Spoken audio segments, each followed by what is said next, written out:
teman-teman, lagi-lagi ada curhatan dari petugas pajak nih. Sekarang sudah versi 5.0 ya, sudah kelima kali ada orang yang curhat. Tetapi kali ini kita lihat dari internet, teman-teman ya.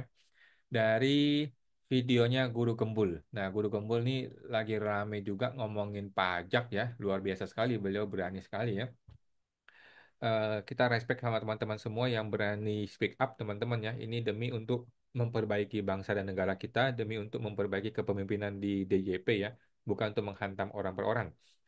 Eh, ini agak ngeri-ngeri juga ya, gua baca ya teman-teman ya. Kita akan baca bersama. Ini adalah komentar seseorang ya di video Guru Gembul. Dia mengatakan bahwa saya adalah pegawai Dirjen Pajak. Jujur, kami pun tak setuju dengan pimpinan kami dalam banyak hal. Dirjen Pajak harus bertanggung jawab atas hilangnya nyawa beberapa teman kami yang bunuh diri karena manajemen SDM yang buruk di DJP. Coba teman-teman komentari ya, apakah betul ada teman-teman di DJP yang mengalami kejadian ini? Siapa, kapan kejadiannya, dan kenapa berita itu tidak viral dan mungkin ditutup-tutupi oleh oknum ya pimpinannya? Kita tidak tahu ya. Coba disampaikan. Apakah benar ada seperti itu? Kalau benar, bagaimana kejadiannya? Pimpinan hanya ingin mendapatkan kredit dari Cortes ini, tapi kami yang di bawah yang harus menanggung beban berat akibatnya. Oke. Cortes ini sudah dari awal bermasalah. Bayangkan, sistem Cortes ini dibuat dari sistem yang direnovasi, alias bukan dibangun dari nol. Konsekuensinya adalah renovasi tidak optimal. Jadi istilahnya itu COTL ya, apa commercial of the sale gitu ya, di mana aplikasi itu sudah jadi, tetapi cuman dipoles aja gitu. Sejak 2022 lalu, Cortex atau dulu disebut Pesiap ini sudah batal di launching karena memang tidak kunjung bisa siap digunakan. Namun, demi menyelamatkan wajah si Menkeu dan Dirjen Pajak, jadilah di launching di awal Januari 2025 karena sudah diumumkan secara luas ya. Kalau tidak launching masuk penjara mereka. Jadi harus di launching. Jika kita lihat pegawai di Dirjen Pajak sangat indah, kalian salah, kawan. Itu hanya berlaku buat ekselon keempat ke atas. Mereka yang mendapatkan tukin yang super-super besar.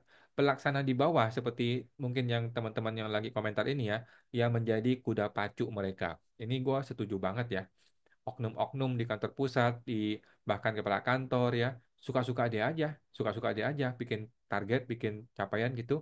Sementara anak buahnya kerja keras, tengah mampus ya berjuang untuk mereka ini.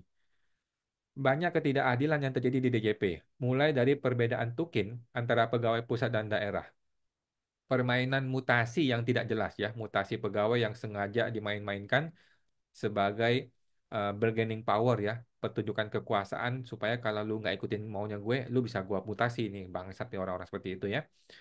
Hingga penyalahgunaan wewenang oleh Dirjen Pajak sendiri. Ya udahlah, kita nggak usah ngomong lah. Dirjen Pajak ini semua hukum diterabas sama dia. Cap 24, Cap 54, Cap 3A9, dan Cap sebagainya. Suka-suka dia aja punya aturan ya. Belum lagi Cap 306 yang kacau balau ya. Atau 305 itu ya.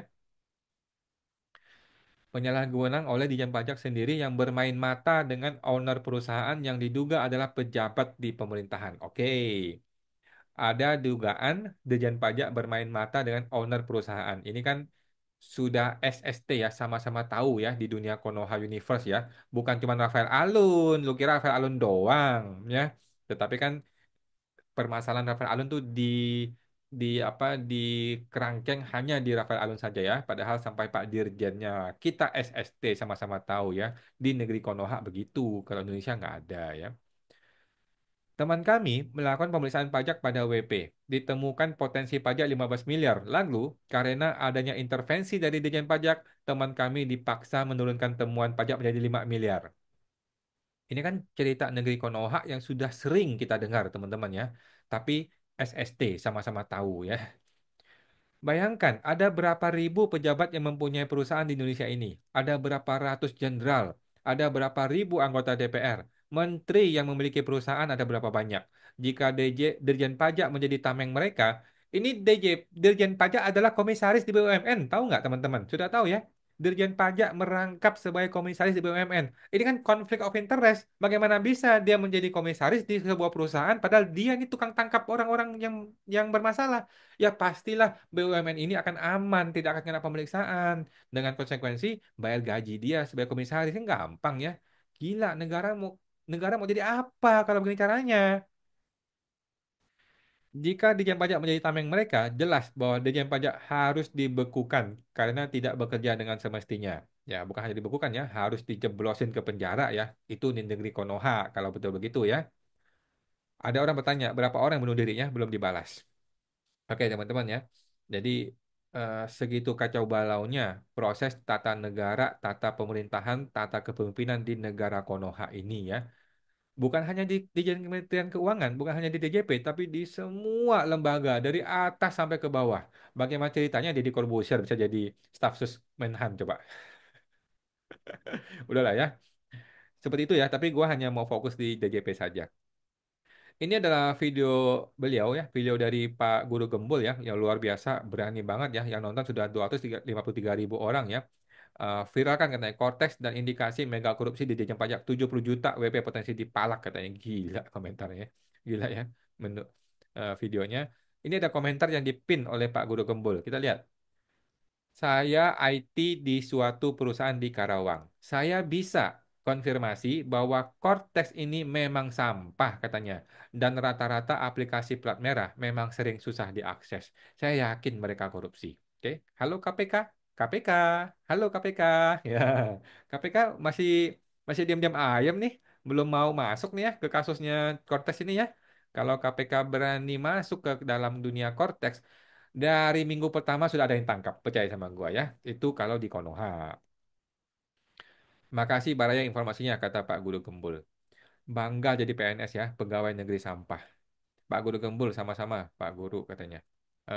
Scalability-nya mungkin kurang dipertimbangkan. Jadi ada saat-saat di mana aplikasi tidak bisa diakses, hang dan sebagainya. Oke, Menteri Keuangan menyetujui pemberian dana 300 miliar kepada 169 pegawai Dijen Pajak yang mengawal proses pembuatan aplikasi Kotex. Memang bangke itu ya, si Menkeu itu ya, Oknum Menkeu itu ya. Namanya juga wereng coklat, rakusnya bukan kepalang. Dikorupsi dan sengaja biar kita datang langsung ke kantor pajak dan kasih uang pelicin biar cepat diproses. Ya, itu sudah SST ya, sama-sama tahu teman-teman ya. Bapak Sumariwara, pengennya keren dan serba digitalisasi, tapi bikin server aja harga infrastrukturnya murah dan pakai bandwidth yang rendah. Cuma diakses orang Indonesia aja lemot, bahkan freeze sangat jauh sekali dengan servernya Facebook apalagi Google. Nggak usah jauh-jauh ding, bandingkan aja sama servernya pinjol atau situs porno aja susah.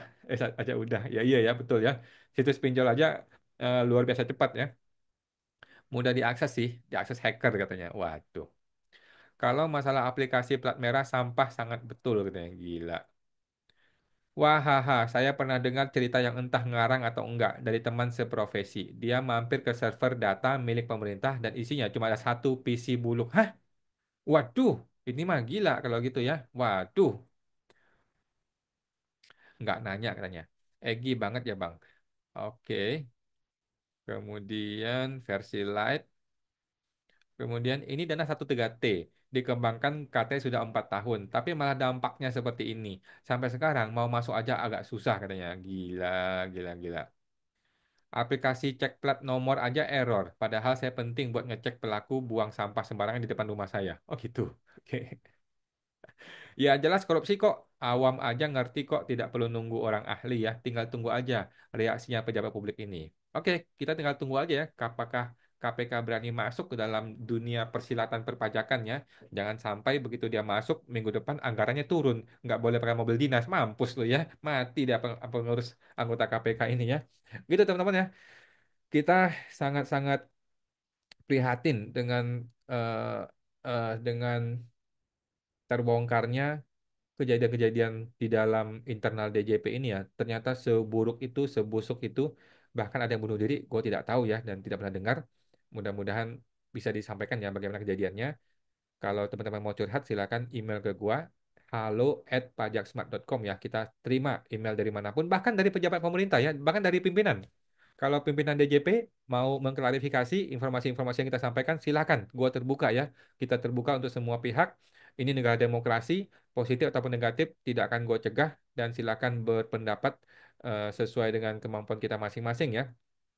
Dunia demokrasi ini harus kita jaga kondusivitasnya dalam arti orang harus tetap bebas berpendapat, tidak boleh dibungkam, tidak boleh diintimidasi eh, dalam dia berpendapat gitu ya. Apalagi menginformasikan informasi-informasi penting seperti ini ya. Ini sudah terlalu kacau balau ya di dunia birokrasi, terutama di DJP ya. Kita pengen betul-betul fokus di DJP. Bagaimana kepemimpinannya sudah kacau balau, hancur lebur. Itu teman-teman ya. Oke, sampai jumpa. Semoga terbantu.